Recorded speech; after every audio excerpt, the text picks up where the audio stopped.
welcome into the Subdued Sports Shuffle. Of course, I am Flying Ryan Go Chris, along with. Tampa Motormouth Joel Verone as Ryan's internet is off of the pup list. Yeah, internet did not want to cooperate yesterday, and that was the high point of the evening for us Dolphins fans. We will talk about the Bills-Dolphins game Ha- here in a little bit. We'll talk about everything that happened with Hallelujah, holy Tyreek. bleep, where's the Tylenol? Time's about 5. As Yeah. I just have to set the primer out that your Dolphins have been the trending topic pretty much now All all day. freaking week, and not for good reasons either. Because you Uh, had start of the week, and we'll get to both of them. But start of the week, Tyreek. Then we got Tua, and it's a good reason when you win the Super Bowl or you're going to the Super Bowl, but for what happened this week, not a good reason. Yeah, this week's trending topics Events. in the country were on Sunday, Tyreek Hill. Monday, Aaron Rodgers finishes the game. Tuesday, debate / Taylor Swift. Wednesday, continuation of that. And then Tuesday or Thursday into the evening. And then Yeah, you saw today the for sure is Tua. you saw the you did it memes for Aaron Rodgers. You made it Yep. past one drive. So let's quickly go back to last week. We're not going to do full recaps because it's almost been a week. Just recap the winners. Joel, if there's a game you want to talk a little bit about, feel free to break in. Kansas City and Baltimore, we already talked about last week. Kansas City wins by a toe, 27-20. Green Bay loses to Philadelphia, 34-29. Jordan Love injury in out. that game, officially questionable for Sunday. Don't expect him to play. And if you had Saquon Barkley, you probably won your league that week. Yeah, you did. I went against him in Sports Shuffle League. The board will be updated, but I have to watch it because that stuff's been up there for so long. So I have to go a little more in depth than just erasing it. As you can tell, I tried to start and didn't really work well.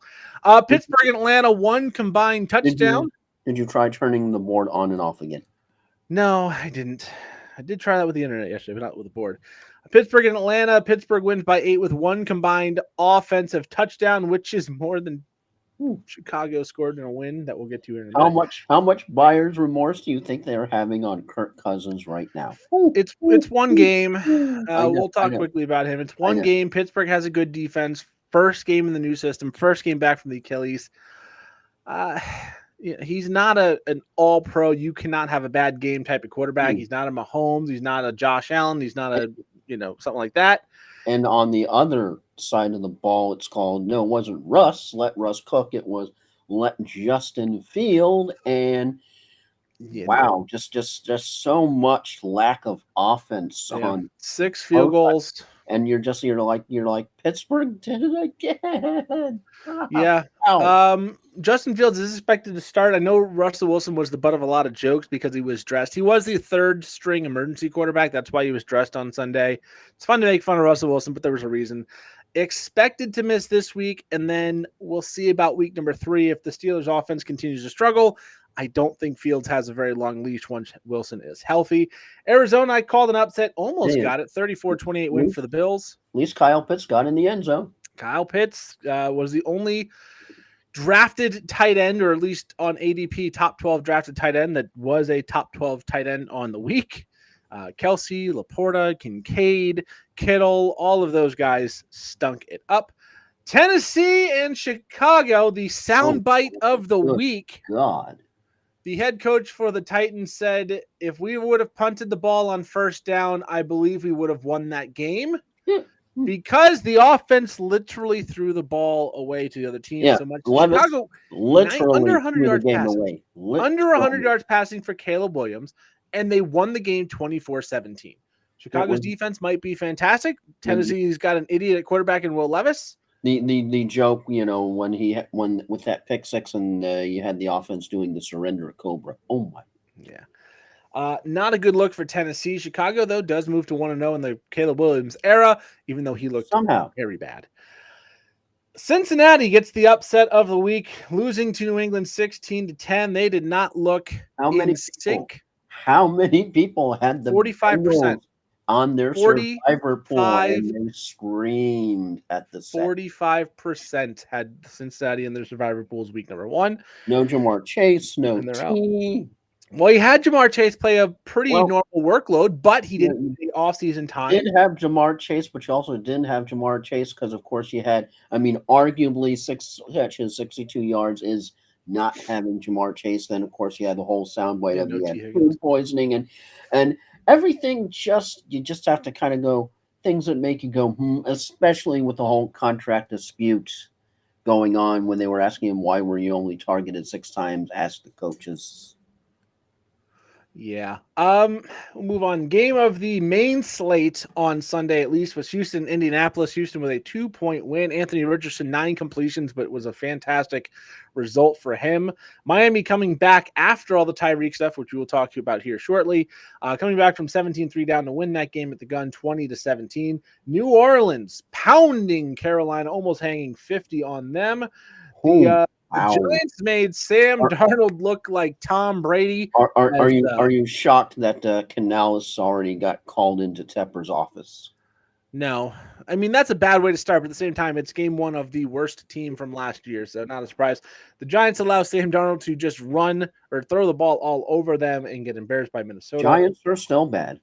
Yeah, Giants are still real bad. The Yeah, they had Chargers, you had the McDonald's meme, Happy Meal, butter, Daniel Jones, butter, yeah. Chargers win 22-10 over the Las Vegas Raiders. Seattle survives a game against Denver 26-20, but it looks like they're not going to have Kenneth Walker in week number 2. He was officially doubtful with an oblique injury. Cleveland, boy. Well, with the I have to just say, with the Raiders, the good, Dobbins kind of a little bit reborn, the bad Pierce's play calling. Yeah. How do you not go for it on the 4th down? Cleveland gets embarrassed by Dallas at home. Tampa Bay embarrasses Washington as they should be, where Baker was, I believe, the quarterback was one a of the little week. bit sluggish for the Bucks going first, but man, by the fourth quarter, that was just total, complete different game domination. Even Chris Godwin had a good game. That's how bad the Commanders were. I think Washington's offense is going to figure it out well before their defense does this year. So a lot of shootouts for them. Going to be a good defense to target in fantasy against. The Detroit Lions beat the Rams in overtime, 26-20. Puka Nacua on IR. You got to mention new trouble for Watson. Yeah, well, they're not going to do anything about that because it's a case also stemming from 2020. Like, we've already punished you for all of that, so one more case isn't going to do anything. It's a separate, I think, from all the other cases, but like you said, it's a couple of years ago. So yeah. And then on Monday night, San Francisco, without Christian McCaffrey, who is going to be out again this weekend, a candidate for IR, beats the Jets on Monday night. But Aaron Rodgers survives the full game, so that I do believe you said the Jets were going to jet, and you were correct. Yeah, the Jets had that one drive earlier where they looked really good, and then they didn't look good for the most part the rest of the game. Free play touchdown for Alan Lazard from Aaron Rodgers. That's what he does, and then they back up. Ayuk looked like somebody who sat out. Yeah, Ayuk at one point was making. I mean, he makes $30 million a year. At one point in that, he was making $15 million per drop, but also making $30 million per catch. So he was not having a good night, but hopefully he will get back into it as we get going forward. And how about you have probably one of the most sought after fab targets, the backup for CMC, slowly stock up. Huge. Yeah. I only have CMC in our 10-team Sports Shuffle Fans League. I was able to pick up Jordan Mason day of the game and throw him in the lineup. I still lost, but that's going to happen. But yeah, he was a good waiver wire pickup. If you could have gotten him at the time, he is even better now because it looks like CMC is very likely, I would say, to miss more than just this week, but only time will tell. All right, let's talk the Tyreek thing. Joel and I briefly started talking about this, and I said, no, let's stop talking about this so we can get the raw reactions on air. Let's go with the TLDR situation to start. Tyreek Hill driving erratically, going to the game, pulled over by police. He hands them their ID, says, give me a ticket. I got to go. Hurry up. Puts his window back up. Cops knock on the window. 80 seconds after he's pulled over, he's ripped out of his car, thrown onto the ground. Calais Campbell, John U. Smith pull up because he was on the phone. Tyreek Hill was with his agent. Even Rosenhaus is like, he's getting arrested. Yeah. So they come, try and see what's going on. Calais Campbell is a Walter Payton Award winner for Man of the Year. He's a constant great person in the community. He's been up for the award multiple times. He was detained briefly as a part of this interaction. Johnny Smith was threatened with that. Tyreek Hill ends up leaving with a couple of traffic citations, goes and has his longest touchdown of his career, a pretty solid game against Jacksonville. Plus a handcuff celebration. And honestly, what might be the celebration of the year so far, just because of the timing of it. But yeah, the handcuff situation where Waddle put him under arrest. But Joel, we all know that wide receivers can be divas. That if you watch the body cam footage, I didn't think Tyreek did anything verbally out of line to the refs. I mean, maybe he could have made some better decisions. I think most people would agree that, yeah, you could have done better. But at the same time, 80 seconds from pulled over to on the pavement seems a little aggressive, no matter what the situation is, barring, violence or guns are shown.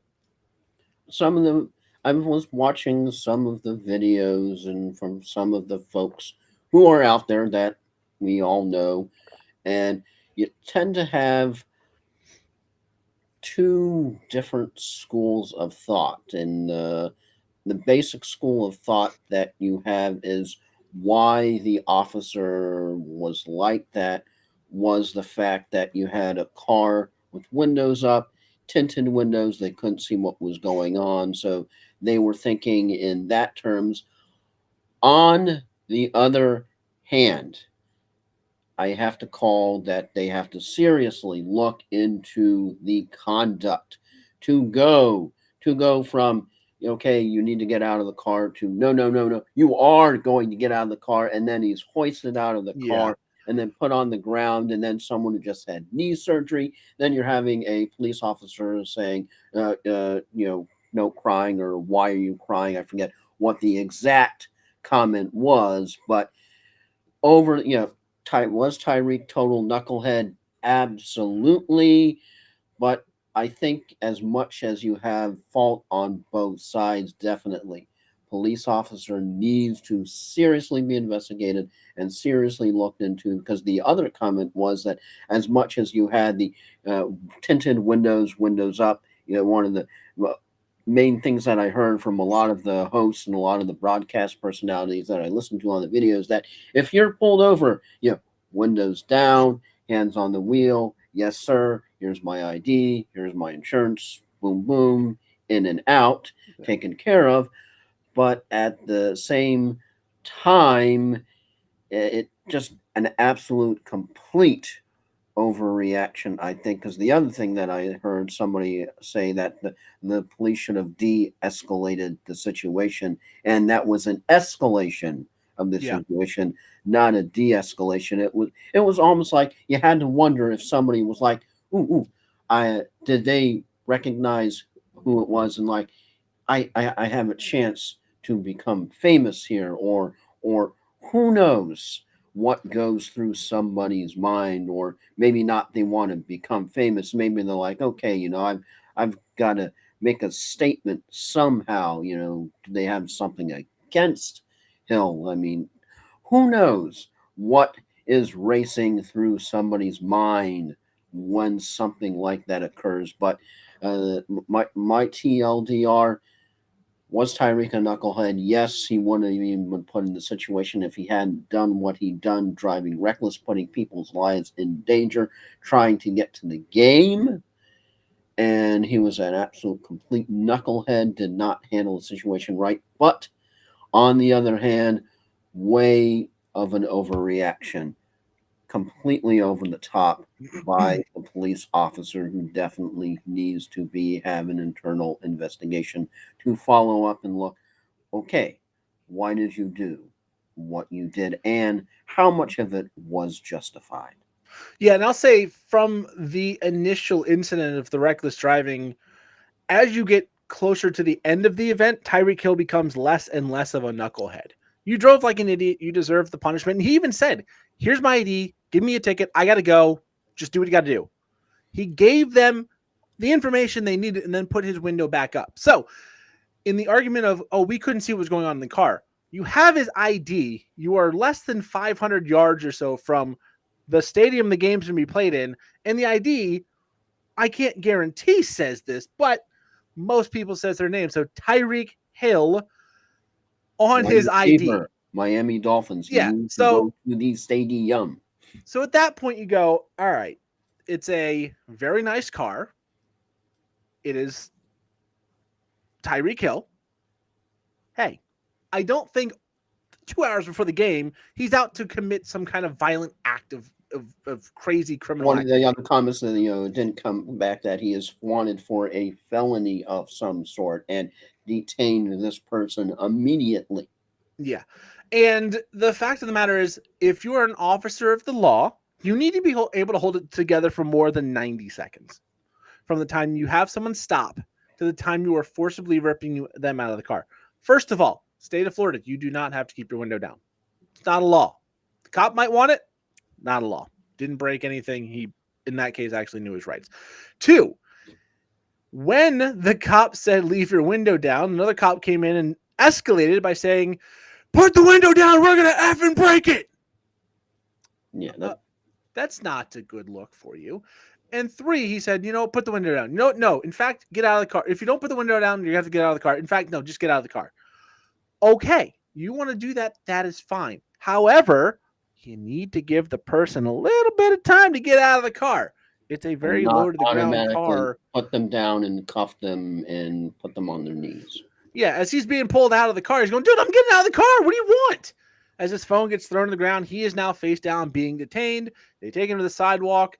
Hey, man, go down to the ground. Okay, take it easy. I just had knee surgery. It's going to take me a second. Get down. They throw him to the ground. And then the stop crying or don't cry. Or... Yeah, and another line was, did you just have surgery on your ears? You need to know you got to do what I tell you to do when I tell you to do it, not when you want to. It's like, could Tyreek have played the I'm going to put the window down, leave the hand on the wheel thing? Yes, absolutely. He is also a very famous person 500 yards away from where he is going to be recognized with traffic going past him that will recognize him. He wanted that privacy. He could have done better, and he admitted it. To Tyreek's credit, he said he could have handled things a lot better than he did. True, yeah, because we are living in a world. Oh, hey, new TikTok. Hey, look who that is. Look who that is getting pulled over. Oh, yeah. The first video you saw passing by. I'm going to increase my views with this video. Oh, yeah. Yeah, my 19 followers. This is going to somehow find a way to get viral with my 19 followers pushing that to their friends and their friends and their friends. And those are the videos you saw. And then I can make some money. So, could Tyreek have done better? Absolutely. Were the cops well out of line? No question, were they well out of line? Again, if you are a person of authority, whether it's a police officer, a teacher, I mean, could you imagine if it was a teacher hit like a high school senior after 80 seconds of them kind of not following instructions? Like, hey, you need to put your phone away. Oh, I will. My mom's. Hold on, give me a second. Nope. Bam. That will go national in light speed second time. Yeah. So it's one of those like you need to have better self-control. I think the cop, if he was honest, obviously, if he was honest, he would probably find himself in more trouble. But if he was able to say, hey, you are immune from prosecution here. Did you think you handled that correctly? I think he would say no. I really do. Unfortunate situation that Tyreek said, and we are in the situation. What if it wasn't Tyreek Hill? We've seen this go much, much worse, especially with cops and people of darker complexions. Yeah. What if it wasn't Tyreek Hill? I had a buddy of mine say, you'd think these cops after 5 years would have learned something. I said, well, half the country still says there was nothing to learn, that these people deserve what happened.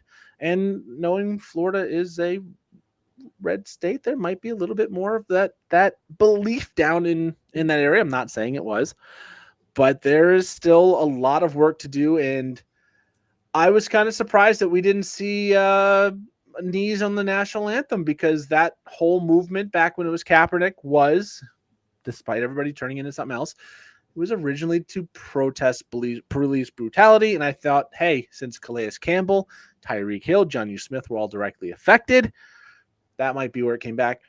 Didn't happen, which I think made a lot of people very, very happy, because they didn't like that protest in the first place. But I was kind of surprised that we didn't see more about it prior to the Bills-Dolphins game, which we'll get to now. As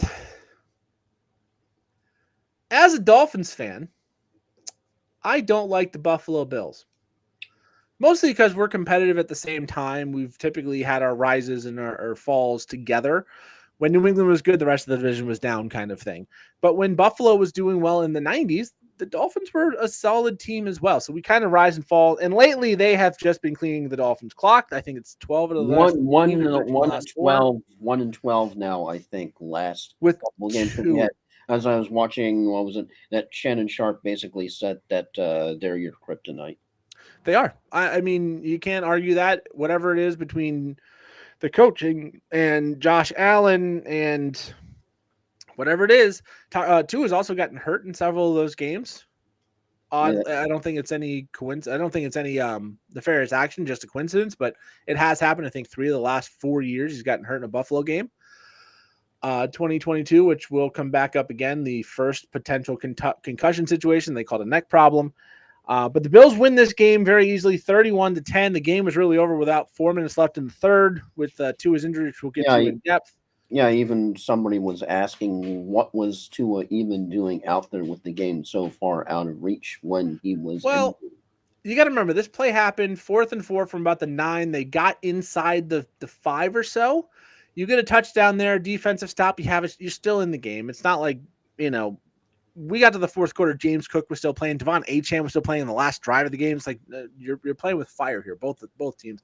Both of those 2 players, by the way, were the only 2 fantasy options not named the Bills defense that were worth playing. Khalil Shakir, I think, was the leading receiver on the game. Let me get the stats from it. Other than James Cook and pretty much Achane, and it was even the quarterbacks was too obviously yucking.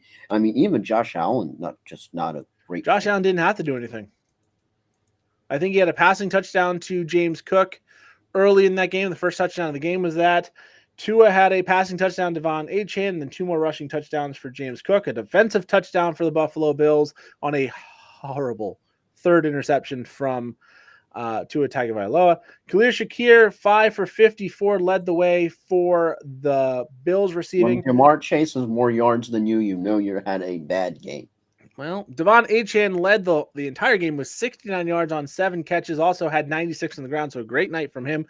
Great night from Cook as he went 11 for 78 and 2 touchdowns on the ground, and then added in another catch for 17 and a touchdown, so 3 touchdowns for him. But the story of the night was Tua. He was bad, kind of a bad break interception, the first one. An overthrow from Robbie Anderson to Robbie Anderson, Robbie Chosen. If you don't know, he's changed his name to Robbie Chosen. A little bit of miscommunication on the third one. Honestly, if you'd have said he was concussed before he threw that ball, I wouldn't have been surprised. He's trying to get out of bounds, never got near it, and just a pick 6. And then, of course, the scramble on 4th and 4 got him the 6 yards in the first down, but he dives head first, takes the concussion, and there's Damar Hamlin of all people. There's something to be said about a guy with repetitive brain trauma diving headfirst into the chest of someone who had cardiac arrest on the field due to an impact to the chest on the field. And I'm going to talk more about this in my final thought because there's a lot of talk about Tua's future. There's a lot of talk about the irony of it being with Damar Hamlin. And I'll talk more about both of those things in final thoughts for me. But another time when he's got the fencing thing, which is where the hand gnarls up and he contracts, you actually see his ankle, like, which normally, if normally it's like that, it's like kicked in and warped to the side because his muscles are spasming once again. Now, concussions we know are a very serious thing. I had people say, oh, he's going to be the next AB. I said, no. AB was psychotic before the CTE. He's going to be the next Junior Seau. And if you don't remember how that story ends, it's Junior Seau putting a gun to his chest so they could study his brain because he knew something was wrong. And that is the fear of most people today. That's why so many people are saying, hey, it's time to hang it up, dude. Take your money. You're guaranteed all season this year. If he is medically forced to retire, the whole $167.2 million guaranteed he would get. If he retires voluntarily, he would still get this year's worth of guaranteed, which is about $42.5 million. Yeah, because when you see his coach, kissing the top of his head, and everyone wondering, is that a goodbye? Well, I truly think Mike McDaniels is probably the coach who loves his players and loves his team most in the league. As a fan of the Dolphins, I don't care how good or bad this team does this year. you don't put that on Mike McDaniels at this point, depending on how it goes with Tua. I don't think you let that man out of your building. He's a special coach. I do think night and day from Flores. night Night and day from and Flores. day. I'm not convinced Tua's the guy, talent wise. I think heart and soul, he's got it, but I don't think he's got the talent to lead that team to a Super Bowl as it is. And now with all these injury concerns, his future should be. Yeah, you don't want somebody putting their life on the line. Like I said, I remember the day I heard about what happened to Junior Seau, where he put a shotgun to his chest and made sure his heart stopped beating so they could check his brain. They left a note saying, "Check my brain. Something's wrong here." Yeah. And we all know Antonio Brown is out of his mind and CT is not helping things. But there are a lot of people that suffer with CTE and constant brain trauma that are not that way, and they just suffer in a prison of their own mind. And that is the fear for Tua right now. This is his third guaranteed concussion since 2022. Week 3 against the Bills, I had mentioned he got knocked backwards. They called it a neck injury, but he got up woozy, got up a little off balance, stumbled a little bit, and then was back in the second half. And they said, no, it's a neck injury. The neurotrauma consultant said, it's a neck injury. He is good to go. Wasn't that the consultant who was fired eventually? That was the consultant that was fired because 5 days later, on Thursday night in Cincinnati, he was slammed to the turf, which I think now would be considered roughing the passer because he was flung backwards, full body weight, full speed into the turf, smacked his head, and that's when they carted him off the field. That was the first time we saw the fencing reaction in the body, and that's honestly the first time I had seen it in any player. Because usually it's just you're knocked out, you don't move for a little bit if it's significant. So it was a scary scene then, and then later in the year he came back in week number 7, played a few weeks fine, played against Green Bay, got the full game in, and then was diagnosed with a concussion the next day. Some of the symptoms hadn't set in on Sunday, but did by Monday, missed the rest of the season. That's where we got Skylar Thompson in the playoff game against Buffalo. Last year, no problem. This year, we're only 2 weeks in, and we've already seen him fortunately able to get up and walk off the field. We did see the moment with McDaniel giving a kiss, and the whole, is it a kiss goodbye? No. I don't think the Dolphins are going to treat, if Tua wants to come back, they're going to let him come back. If he decides to hang him up, I think they're going to do the right thing and say, look, if you want to be around this team, you want to be around this franchise in some capacity with a coach or an ambassador, we still want you here. Because I do think heart and soul wise, he's worth having around that team. I don't know if the quarterback ability is enough to get the job done and win a Super Bowl. I know McDaniels probably believes it is, but it's going to ultimately come down to what Tua and his family decides. Yeah, because he has kids, I'm sure he's going to want to be around to see them grow up. Yeah, very young kids that he didn't have last time. And after the 22 season, he had conversations with his family about his long-term future, about what this was going to do to him, about what the risks were if he continues to play. So you got to expect that these conversations are going to go on again. Again, if he retires tomorrow and says, I can't risk it, my brain is too worth it, he would get this year's salary paid in full. There is the potential of a different settlement being done so he gets more of the guaranteed money because, it's an unfortunate situation. But if he retires, the team is obligated just to pay him the guarantees from this year. If it is medically, they say, no. If he does this again, he's going to die. You cannot play football again, then you get the entire guarantees. So we'll see what happens. It's still very unclear how significant this one is. I would say it's less significant than the first one in Cincinnati where it was fully gnarled up. Just the number. But now you're at number 4. It's not like 5 and you're officially done. Some people have had dozens of concussions and end up living a decent life, and some people have 2 or 3 and they're severely incapacitated from it. So we'll see what it is long-term down the road for him, but not a good situation. The Bills do win the game 31-10, but honestly, after that play happened, the whole game just stopped. It did, and they continued finishing it out, but there was really nothing else that happened in that game of note. And it's one of those times. It's sort of as much as we like football, and as much as you tend to get all worked up and all wrapped up into it, that you're just realizing that livelihood could be somebody's life.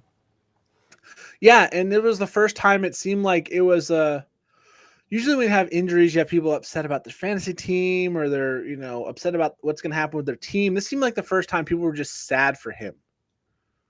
Like, we are sad for Tua. We are sad for what this is going to mean for him long term. We want what's best for this man. I don't care about his quarterback abilities. I don't care what team he plays for. If he played for Buffalo, I'd say, look, dude, Damar Hamlin, if he never would have stepped back on the field because it was too much of a risk and he wanted to make sure his life was worth it and enjoyable, no one would have said, no, man, you got to come back. Go take care of who you are. And Tua's getting to that point too. And that was the one thing I said today or noticed today that was really profound was you didn't have people mocking. You didn't have people judging. You didn't have people calling him names, which in our society, unfortunately, is very common. It was a lot of like, dude, you got to take care of yourself on this one. Like, come on, be smart. Be smart. Don't be the next tragedy. So yeah, that's we'll talk a little more in my final thoughts about that.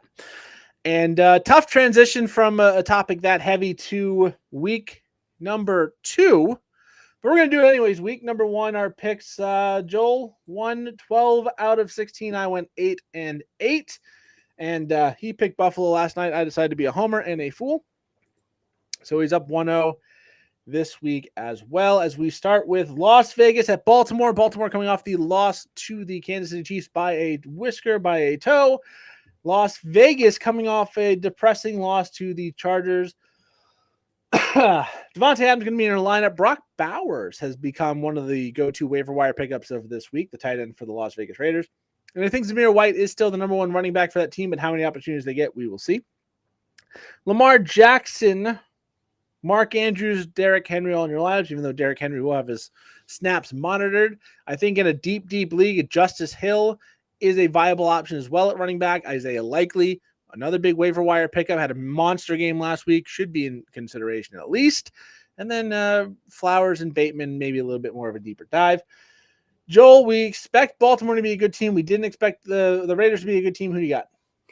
Yeah, because with Baltimore, I know that if you have Derrick Henry locked up, he's not going to have a massive workload. So that's something to sort of keep in consideration. I doubt you're going to sit him if you drafted him, and it's just hard to have any real confidence in Vegas just after some of that play calling and now we're going up against the Ravens, who they're going to be on a mission this week. So I got to lock up Baltimore. Yeah, Baltimore was close to a pretty good comeback against the Chiefs. They kind of figured that defense out a little bit later in the game. Baltimore's too good of a team. I think we see Derrick Henry a lot more like what you expected this week. The Raiders have a good defense, but I think that Baltimore offense is just too much for them to handle. That it's not going to be a good day for Vegas. I think Baltimore wins fairly easily. Next up, the Chargers go to Carolina to play the Panthers. For the Panthers, I don't think there's anybody to play. I don't think there's anybody to consider. If you're in a super deep league, it might be a Chuba or Deontay Johnson, but even then. I end up in my one league where I have Jordan Love, and I think I had like Joe Burrows, and maybe have another quarterback just for a week or two, in case of matchups, because with Cincinnati kind of sinking up in the joint in week 1, picked up Bryce Young, and I literally dropped him after the game. Goodbye. I mean, like the one meme, I don't want to play with you anymore. Yeah. For the Chargers, Gus Edwards and J.K. Dobbins are your most likely fantasy impact players. Ladd McConkey had a touchdown in week number 1.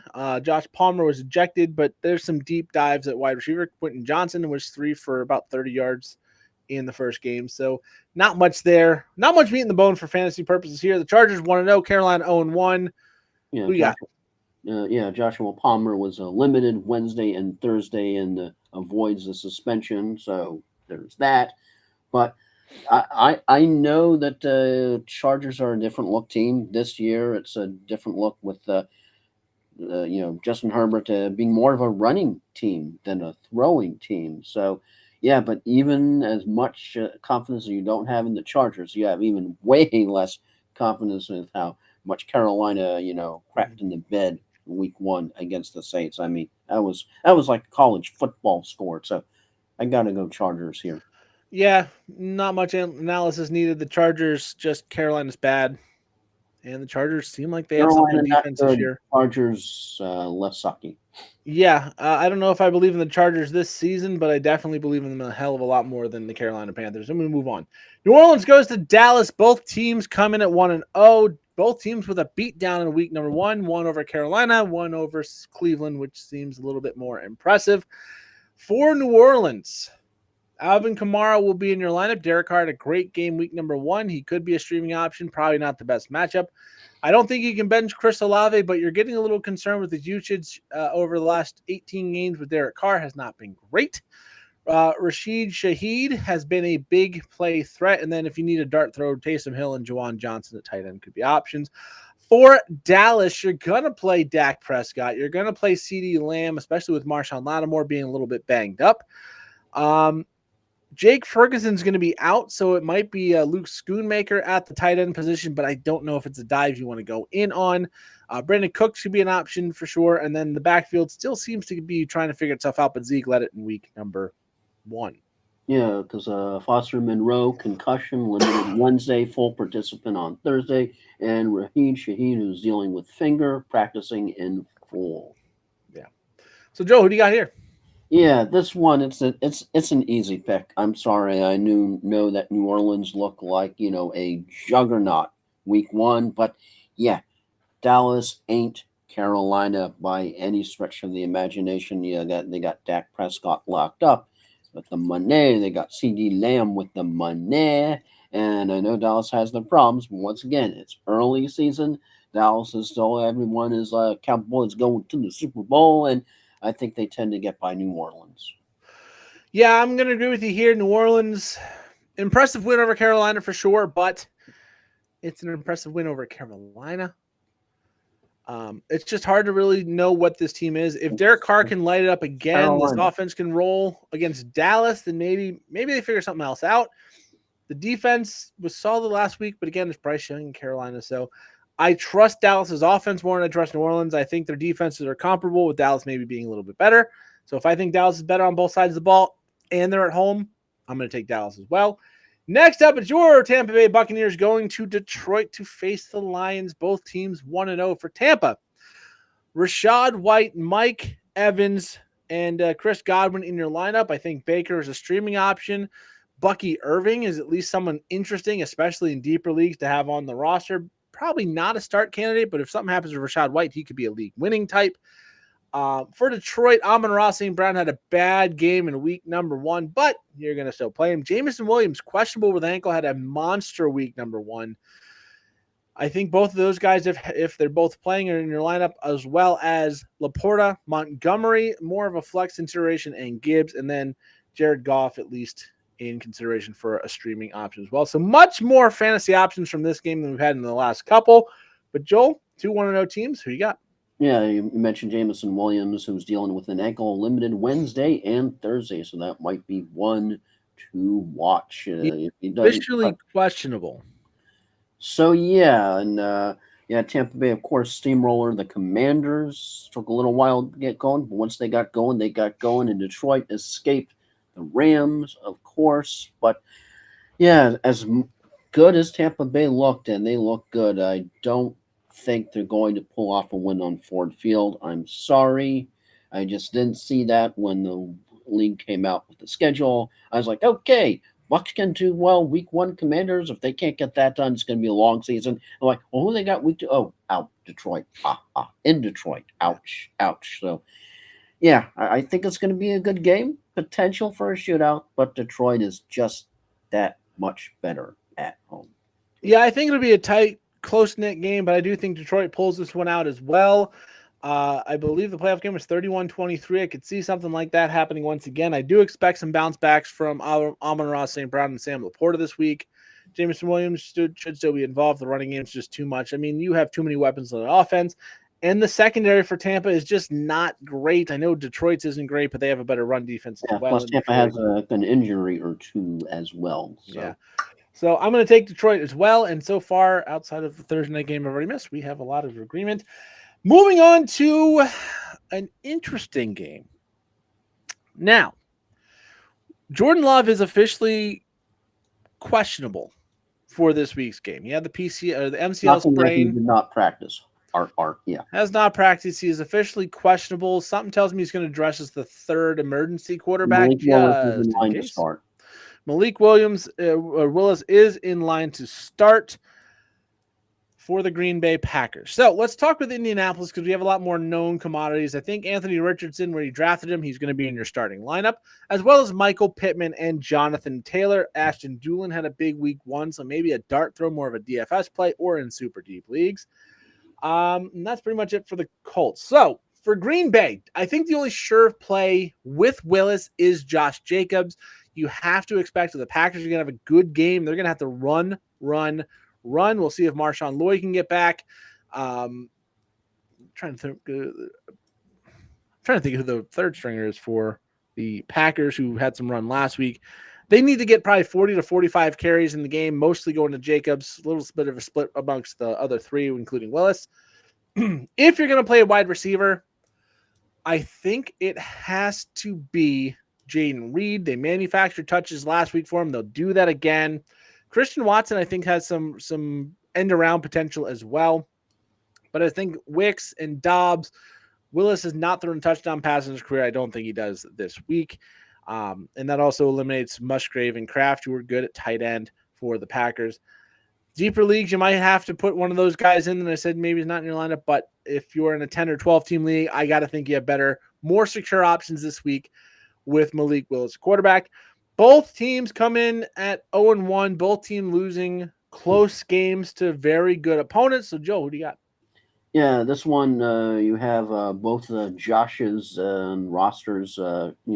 Definitely dealing with injury. Josh Downs ankle limited Wednesday and Thursday, and Josh Jacobs limited also Wednesday and Thursday, and Marshawn Lloyd with the hamstring limited Wednesday and Thursday.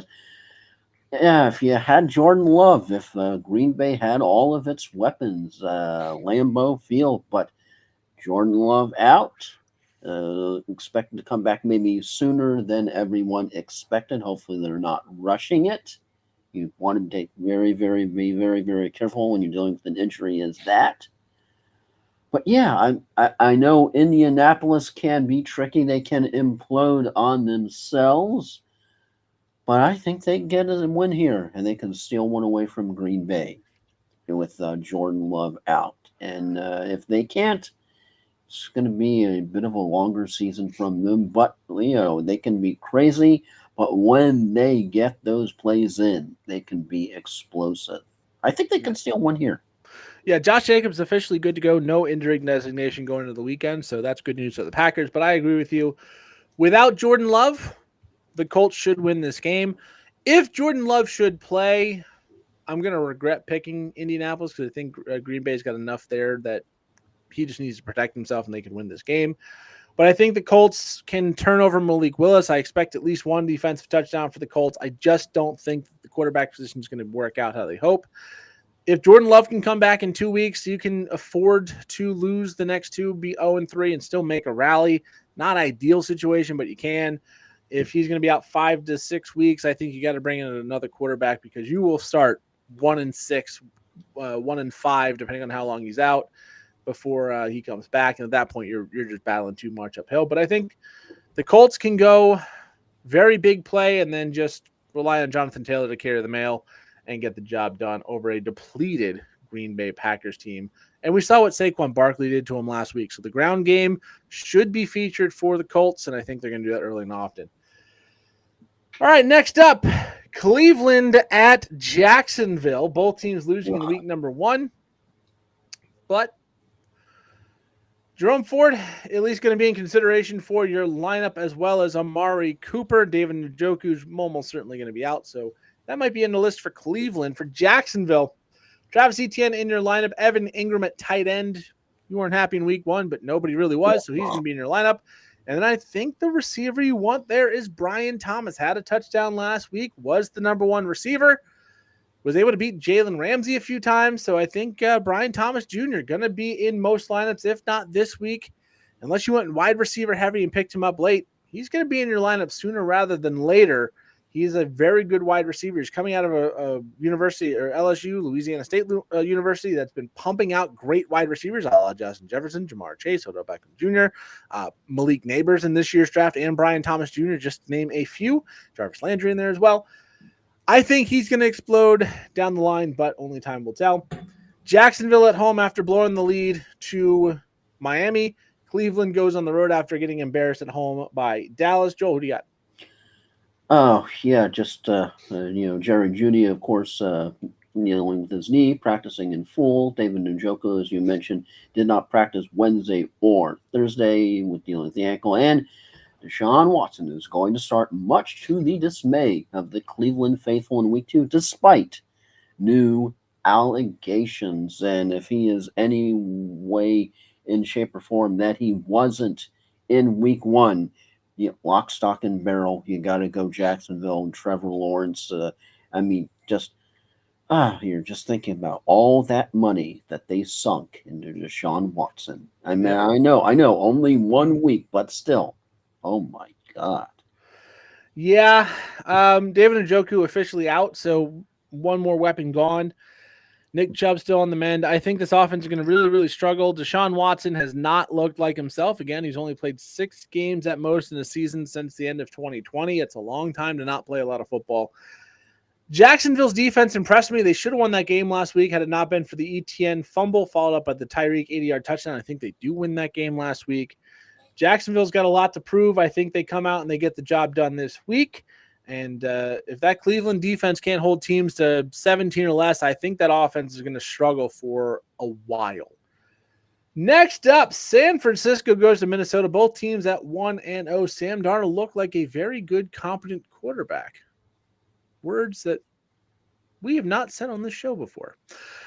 For the Vikings, you're going to play Aaron Jones. You're going to play Justin Jefferson. Jordan Addison is out, so if you get desperate, maybe Jalen Naylor is in consideration here, but not a lot of options on the offense for the Minnesota Vikings. Christian McCaffrey is officially out, so it will be Jordan Mason time once again. And we also saw a lot of work go through Deebo Samuel. So both of those smash plays in your lineup. You're not benching Kittle or Ayuk. And this could be a good bounce back spot for Purdy, even though the passing yards so far this season have been down across the board. San Francisco, bigger aspirations on a 1-0 start. Minnesota, probably living in the glow of a 1-0 start with all things considered. Joel, Minnesota upset San Francisco last year.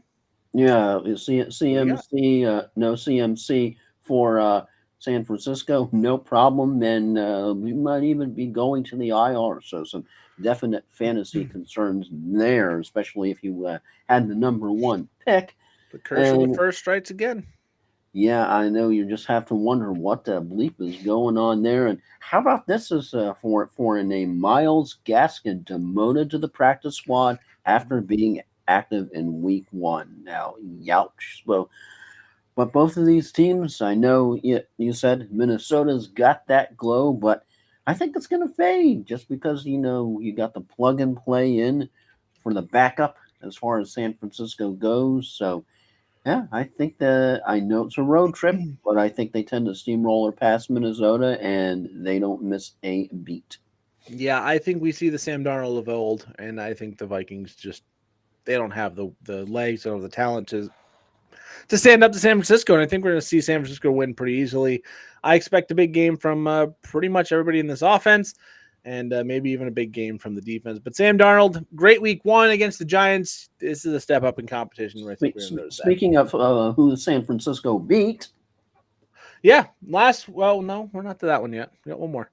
Seattle at New England next. Both teams are 1-0 after New England pulled the upset over Cincinnati. Seattle survived Denver, but neither offense really got anything going. Ramondre Stevenson, the only starter for the New England Patriots. For the Seahawks, you're still going to play Lockett, or you're still going to play Metcalf. Lockett has to be in at least somewhat consideration. Was the best receiver in week 1.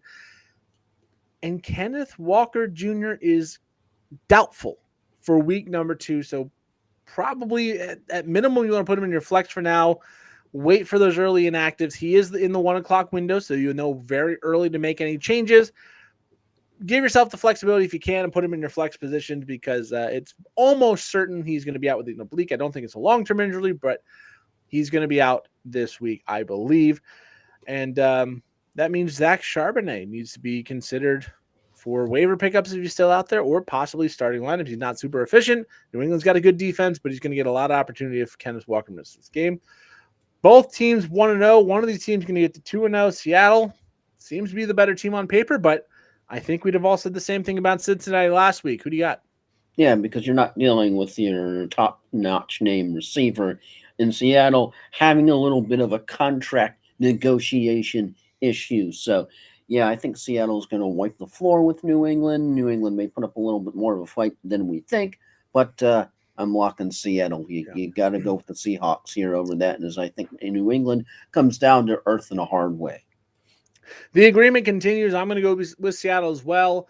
I do think that if nothing else, beating Cincinnati, I think allows Seattle to not look past you. They play Miami next week, which before the two injury, that might have been a game you look and say, oh, we got to get ready for them and that offense before this one. I think at this point with two down, you really can focus on this game, which unfortunate for New England. But that New England offense is going to struggle. Defense is going to have to keep teams, like I said, with Cleveland. You're going to need to keep teams under 20 at minimum to have any shot of winning. I think they can do that and still lose this game. I think it's going to be another low-scoring game. The over-under is only like 38 points or so. I'm going to take Seattle as well. Next up, now the team San Francisco beat on Monday night. The New York Jets go to Tennessee to play the Titans. The Titans, I don't know. I mean, Tony Pollard's in your lineup. I don't know how you trust anybody in that passing game because of Will Levis. I mean, Calvin Ridley's a good player. You drafted him in a spot where he should be in consideration. And knowing how your team went after week one may be the deciding factor. But for me, if I've got him, here's how much I believe in Calvin Ridley this week and more Will Levis than anything else. In our 16-team league, he is on the bench. I have tanked, and I went running back start. Taylor, Pacheco, Walker. And then I went receiver heavy with Tank Dell, Brian Thomas, Calvin Ridley. I added Bateman and Shaheed, but I also got Jameson Williams. And now if Williams doesn't play, obviously this will change. But right now I've got Williams over Ridley.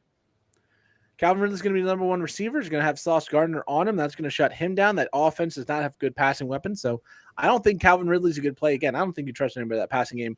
It's Pollard who was the clear number one in the backfield and nothing else. Yeah, I seem to remember somebody who had Calvin Ridley on a team last year who dropped him. Yeah. That was me. Yeah, I don't know if we're going to get to that point, but if Will Levis looks like he did week one for too long, he's going to be waiver wire fodder before too long. My opponent is playing DeAndre Hopkins. So again, nobody from that passing offense. Yeah, D-Hop is going to be looking to have a bigger role after just 17 snaps in week one. Yeah. For the Jets, as Joel disappears, we have Breece Hall going to be in your lineup, Garrett Wilson in your lineup. I don't know how much you trust the return of Allen Lazard to prominence. 2 touchdowns last week, but kind of one in garbage time and one on a free play. You can't count on that to continue to happen. And maybe you can look at a Mike Williams or a Conklin or even an Aaron Rodgers, but not all in all the best fantasy options. This should be 2 decent defenses in a low-scoring game, but outside of Breece and Garrett Wilson, I don't think there's anybody you have to force into your lineup. So, Joel, Jets at Tennessee, who do you got? Yeah, I know you tend to not have a lot of confidence in the Jets, but, oh, man, even that team is better, better defense, better offense, arguably who they are facing, but they can't beat Tennessee. I mean, I got to pick the Jets here.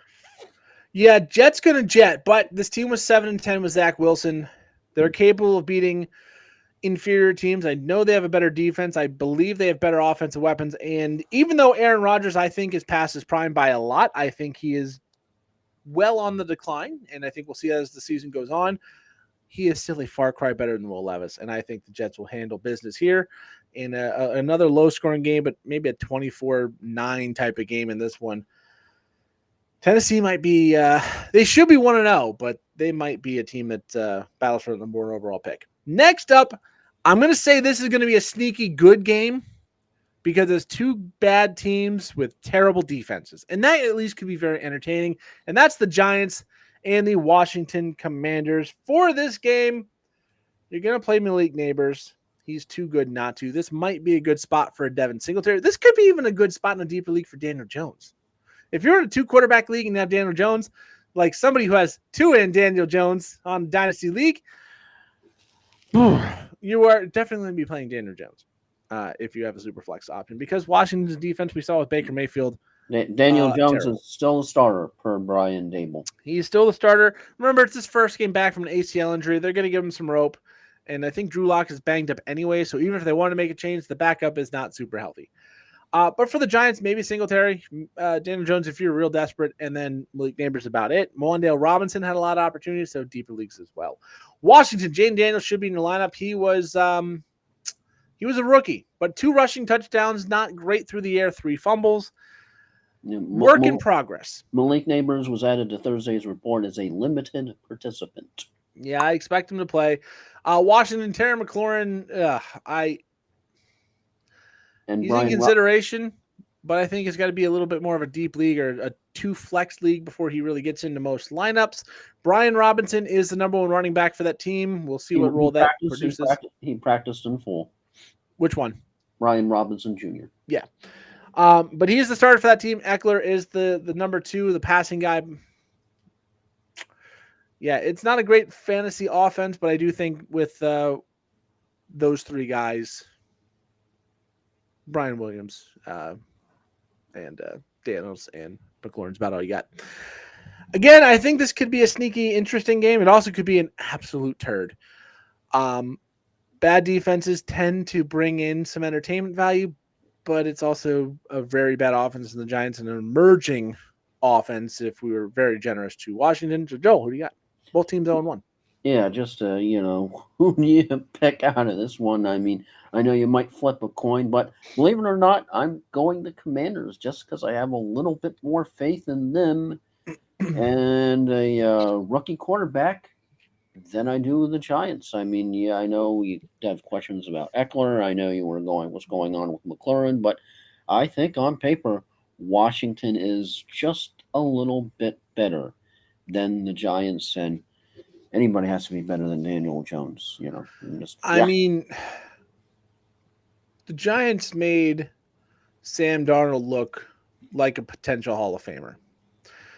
I think Jaden Daniels right now is more talented. I think he's unpolished, but I think he's more talented than Sam Darnold ever has been. I think there's a good chance that he looks like – I think this is the game that makes Washington fans really excited that they got the better player at number 2 than the Bears got in Caleb Williams at number 1, a la what we saw last year with Stroud and Bryce Young, because I think he's going to dominate this game. I'm taking Washington as well. I do think we see a better game out of Daniel Jones. I think we see a better game out of Malik Neighbors. I think we see all around a better game from the New York Giants offensively. But that defense is still very, very bad. They're going to have to score points. It is a weak defense on both sides. But I think Jaden Daniels is going to put up enough points to win this game. I could see both teams scoring 30 plus. Might be some defensive scores in there as well to help that out, but this could be a sneaky, good, entertaining, higher scoring game than we expect. It also could be 9-6, and we want to jab our eyes out with plastic sporks after the week is over. But I'm taking Washington as well as we continue to agree on every game. Next up, the Los Angeles Rams and the Arizona Cardinals, both losing in heartbreaking fashion last week by 6 points. The Cardinals to the Bills, and the Rams to the Lions. No Puka Nacua, and we saw Cooper Kupp absolutely take over that game. He is an absolute must start in pretty much every single format. Yeah, Puka's on IR. He can miss more than 4 weeks. Yeah, he's going to miss at least 4. They have the bye week in week 6, so I don't think we can see him to week 7. Even then, Kyler Murray practiced in full, so yay. Yeah, I think both quarterbacks in this game are viable. Stafford and Murray. I know Kyron Williams is an option. I know Cooper Kupp. They're all in your lineup. Cooper Kupp, again, I think if you're playing daily fantasy, he is almost the guy you got to force in your lineup because we saw he was just the target monster in that offense before Puka got hurt, and then it was even more so after. Some deeper names, Colby Parkinson at tight end, Demarcus Robinson at the wide receiver spot for the Rams. For the Cardinals, Marvin Harrison Jr. was 1 catch for 4 yards in week number 1. Now, some of that is Kyler Murray missing him on open routes, and we'll see if that improves. He is a rookie in his first game. But 1 for 4 is a little concerning. I don't think you bench him yet unless you have an elite wide receiver room. You're going to play James Conner. You're going to play Kyler Murray. You're going to play Trey McBride, who led the team in targets last week. Didn't quite connect how you would hope, but plenty of opportunity. Both teams were competitive in week number 1. I think this is a very good offensive game. I think the defenses are definitely the weak links for both of these sides.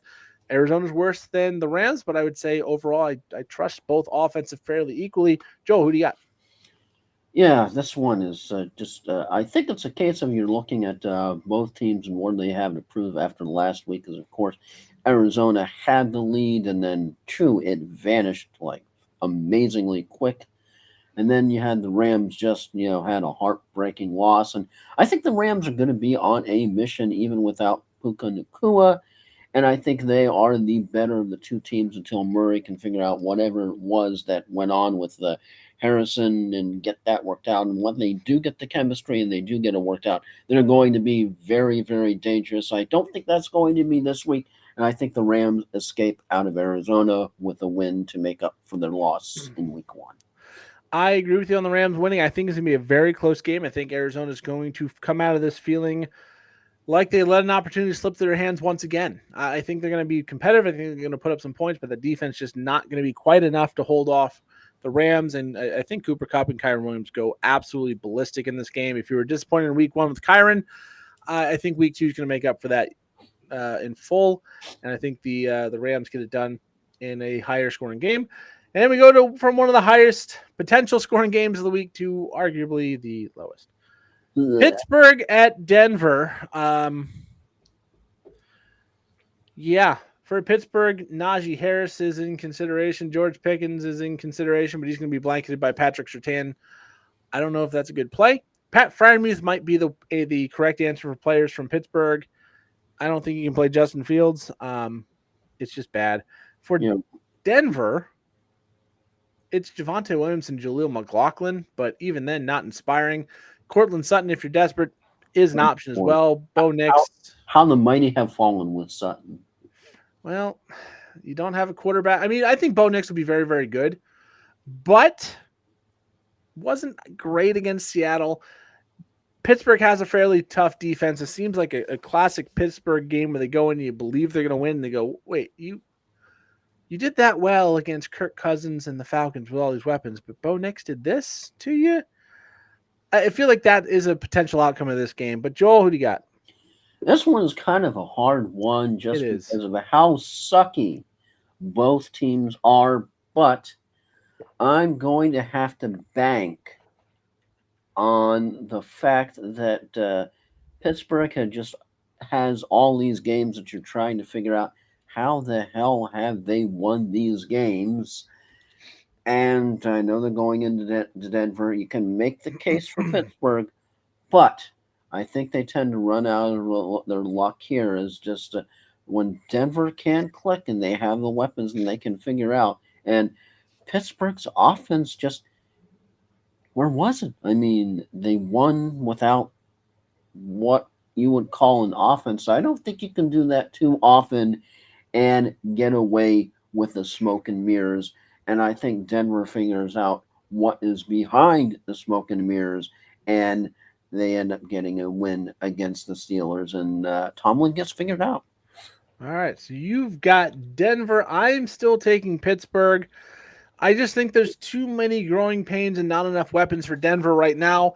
I do think by the end of the season, we're going to be considering Bo Nix to be one of the better rookie picks from this year's draft. I've been low on Caleb Williams since he was drafted. I think Jaden Daniels is the best quarterback in this draft, but we're not going to see McCarthy till next year. But I think Bo Nix is going to be the second best quarterback in this draft. McCarthy third.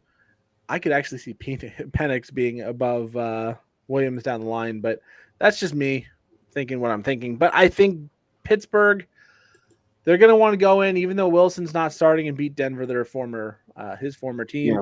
Remember, Denver is paying more for the quarterbacks of Pittsburgh than Pittsburgh is playing with the Russell Wilson deal. Wilson was limited Wednesday and Thursday. Dim outlook to play. Yeah, he is considered the backup or maybe the third stringer again. They want to get him fully healthy, but Justin Fields, this is an opportunity to say, I am the starter here, and he is not doing it. But I think he's going to do enough to be 2-0. I think Najee Harris has to have a big game, and Freiermuth has to have a big game. But more importantly, that Pittsburgh defense has to hold the Denver offense to a low total, which I think they will do, and Pittsburgh gets the win and is the worst 2-0 team of the season, is my expectation.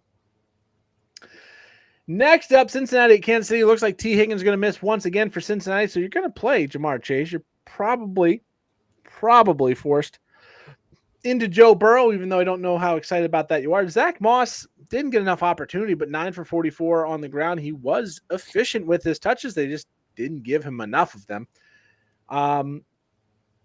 Yeah, Cincinnati, not the fantasy juggernaut we were thinking. Maybe when Higgins comes back, it'll be better.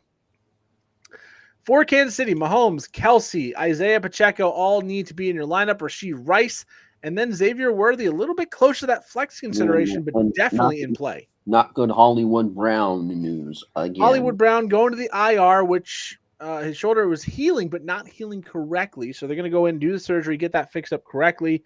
He's going to miss at least the next 4 weeks. I believe the Chiefs also have a week 6 bye, so we won't see him until at least week number 7.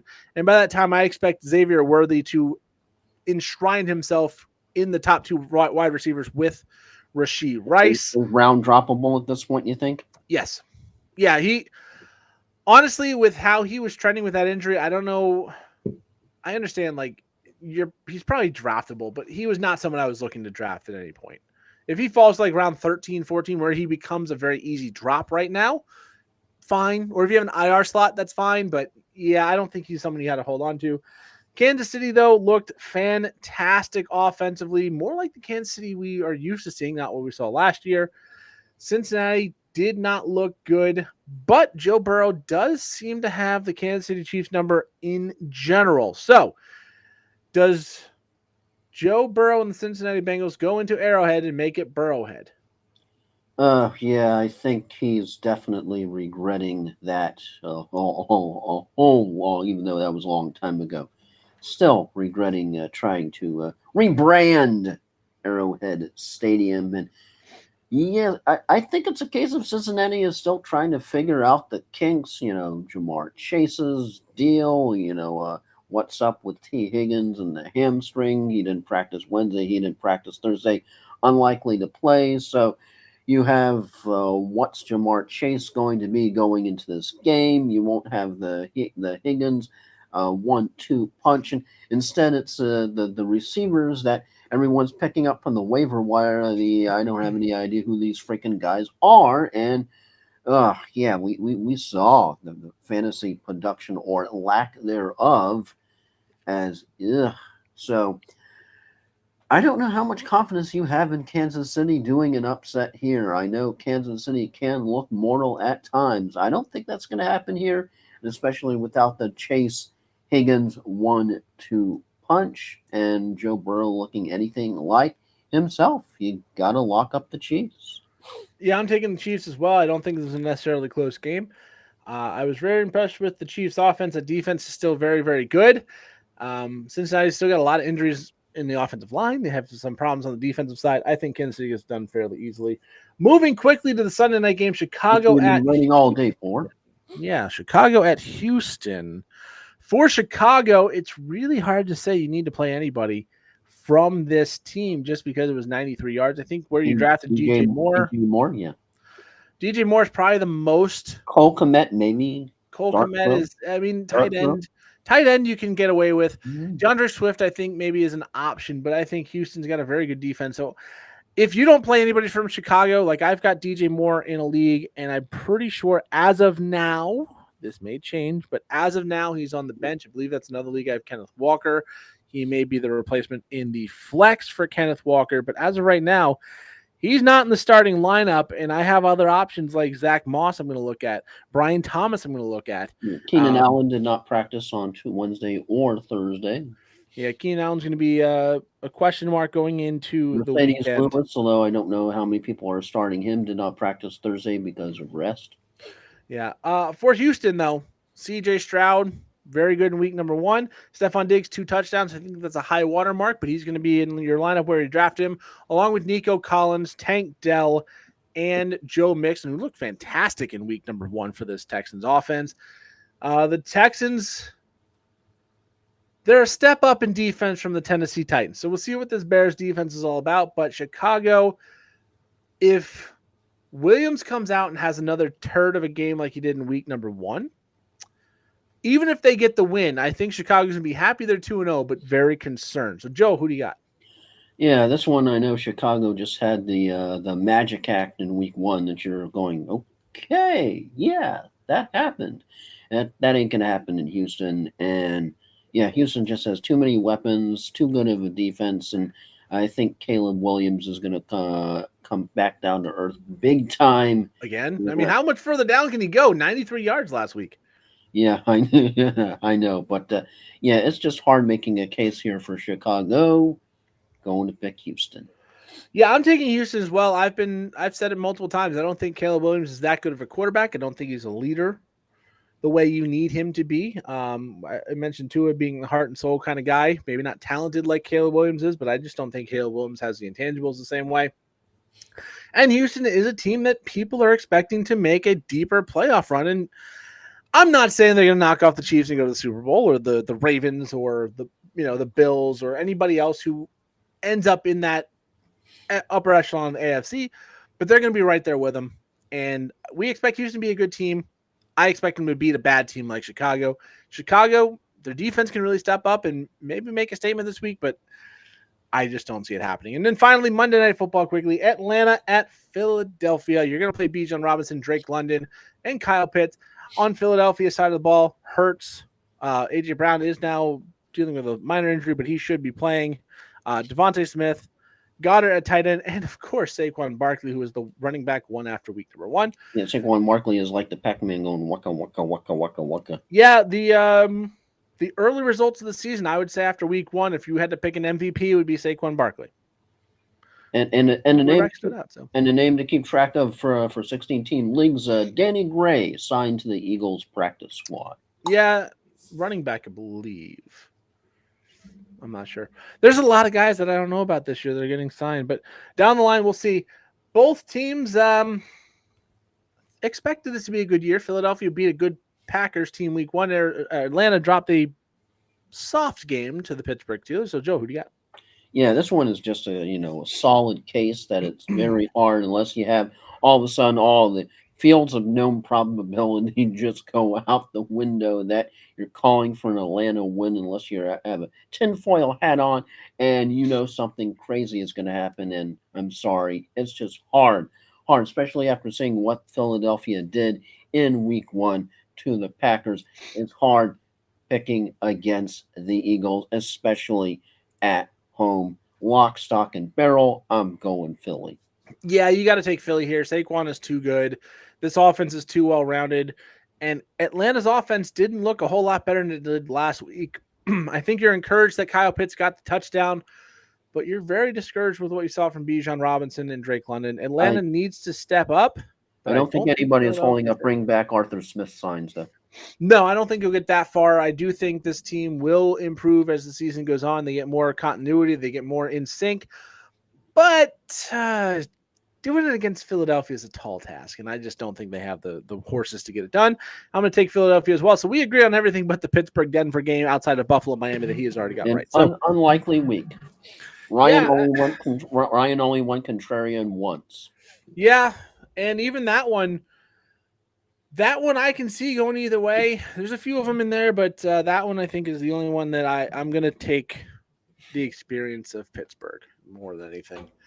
All right, let's go quickly because we are running long again. 2 final thoughts. That's what happens when you don't do 2 shows. You just do the 1.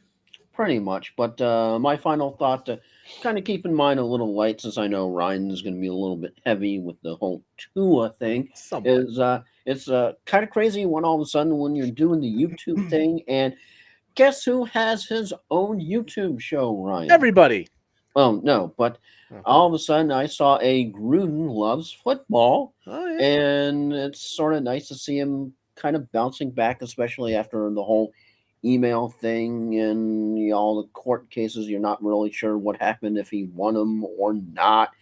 But it's just nice seeing him in some kind of capacity, even though I doubt he's going to be on any national broadcast anytime soon or in any kind of coaching position, since I know Bruno was briefly kind of working with the Saints, but nothing really happened beyond an advisory role there. But he was breaking down the Dolphins and the Bills game, and long whole lot of strategy, breaking everything down. You kind of see it from a coaching point of view. So if you happen to be a Gruden fan, I know not everybody is a Chucky fan, and there weren't any bleep words, and because it's YouTube. So, but it was just kind of nice to see him sort of bounce back in some capacity, especially after all the craziness happened where he had to step down after the emails were leaked, and he had to step down, at halftime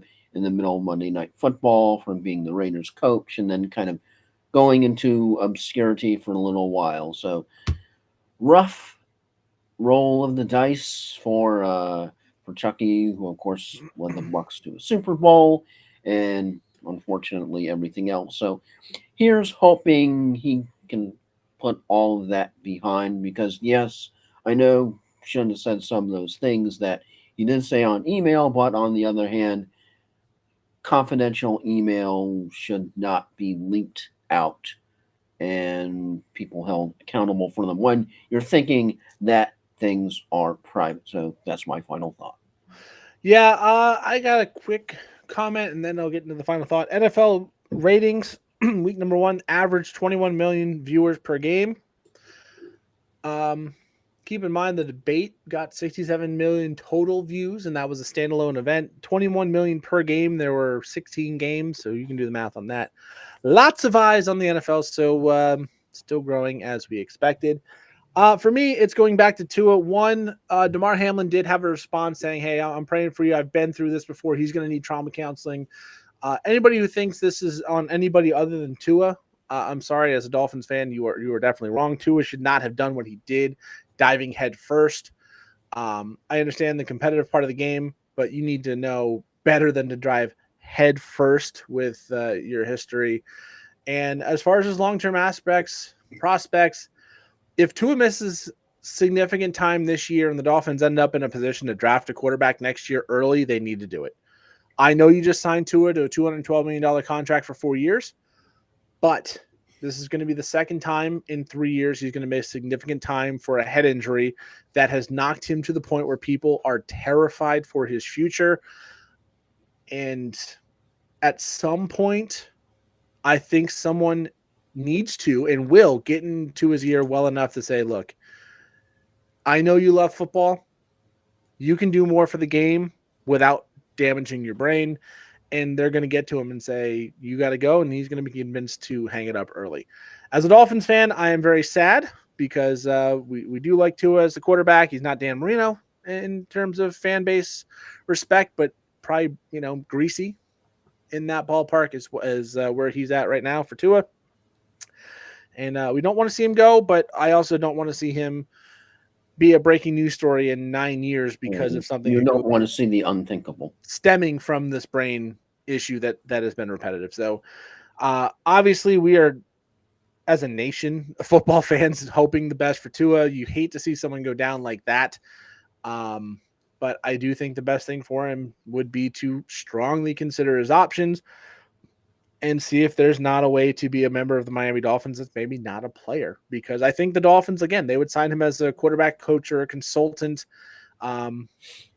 community outreach, something. I mean, he could definitely find a place in that franchise, but I think he's got a lot more value than being turning his brains to mashed potatoes and being a tragedy that we can see coming this far out. That's just my final thought. Hopefully it's for the best. He's going to make the decision he's going to make. The Dolphins are not going to force him to retire, but the competitive nature of athletes, I don't think he's going to retire. I think he's going to have to be convinced into it.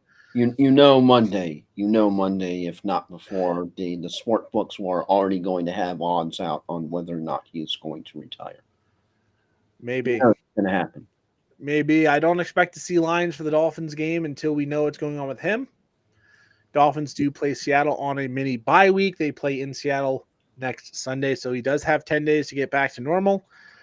I don't see it happening. I don't see him playing until probably week 5 or 6 at earliest. And even then, sometimes as a sports fan, you have to understand like wins and losses don't matter in the real world. And for Tua, this is not a football problem. This is a life problem. Yeah, that's like I was watching the Rich Eisen show, and Rich Yeah. Eisen was talking about how I was watching that clip right before he came on. yeah, he was talking about how you have sports is the toy box Yeah. of And real the life gets in the toys. and it's oh boy, does it ever. Especially this week when you've had the 23rd. uh I know it's an anniversary, but of 9/11. 9/11, that I know that's one of those horrible events that I know you remember where you were, I remember where I was, and it's just it's crystal clear. The whole day absolutely just vanishing before your eyes as you're mesmerized before the TV, going like you're trying to. It's like some kind of unbelievable movie that you're thinking like this Oh, yeah. this can't be happening. But it's real. All those people in just one instant, just absolutely just gone. And the hijacked airplanes and everything that happened after, just an unbelievable. It's just a plot that you're thinking this can't be happening, but Yeah. it's happening. And I'm not comparing Tua to Oh, 9/11. not by any stretch of But the imagination, because that's a football player's decision for his life, what's going to happen or not happen, as opposed to a horrific national tragedy yeah, that thousands died.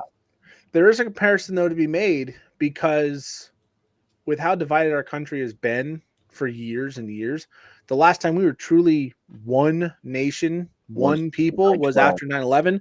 And as sports fans, it's rare to see everybody come together around anything. Last was DeMar Hamlin when he died twice in the field. And like I said, today, all of the Because news, all of the comments whether were, you were red dude, or you need to blue, be healthy. whether you were red or blue when President Bush came out to make that pitch, it's just everyone was just sort of, we're a nation. It's not Republican, it's not Democrat, it's not independent. We're all Americans, Yeah. and especially over social media these days, you see so much divide. It's just like when I don't know if you had to snooze somebody on social media just because it's just a constant. Uh, Without going into too yeah, much detail and political leanings and beliefs, I've seen some people who are very obnoxious about spamming, mm, not just pro their side, but demeaning and degrading and insulting and I just just making horrible comments about the other. And I'm going to say, I know it happens on both sides, but I do know where I stand, where the other person that's stands. And that's I don't want to see that. I am not a negative person. I really never, I shouldn't say never have been, because there were times in my life I've had people be like, why are you so negative? That's because you're in a bad place at times. But in the last 10, 11, 12 years, I think I've been a pretty damn positive person. So I don't have time for the negativity. But going back to the Tua, this is the first time in about 2 years we've seen everybody come together around a situation and agree. And it gives me hope that one, maybe this will help him make a decision and understand that, yeah, that's your Dolphins fans might be goes a little disappointed. it goes beyond football. It goes beyond your fantasy team. It goes beyond whether Yeah. or not you made any bets based on this game or not this week, because it's just a whole different dimension Yeah. when you're Dolphins talking fans, about. Tua, if you do happen to hear this, Dolphins fans would be very disappointed to lose you, but I speak for the 99 or so percent of the fans that are completely rational. And at the end of the day, know that a Lombardi trophy is not worth someone's life. Um, do what you have to do to make sure that the rest of your life is happy, healthy, and you have a full one. And if that means the Dolphins go back to being a non-playoff team, so be it. And they'll start over. That's just where it is. But with that, that's our time. Sports Shuffle for recap and projections of week 1 and 2. The extended long edition. Yeah, when we miss one for whatever reason, internet or otherwise, the next one tends to be long. This one alternate. Yeah. So yeah, in the spirit of everybody coming together onto it, just everybody be good to each other because we have too much drama. Be good with sports. Be good with politics, and have conversations. Because not to go into politics because I don't want to. I work with someone who has a very different set of ideas than I do. And he and I can actually, we had like an hour-long discussion that didn't get heated, but it got passionate. And we had the conversation, we got some points across, and we both heard each other. Have conversations, have an open mind, listen to each other. Not just about sports, not just about politics, but about everything. You never know who's going through what. You might help somebody. Just be a good person. Listen with your ears, not your mouth and your feelings.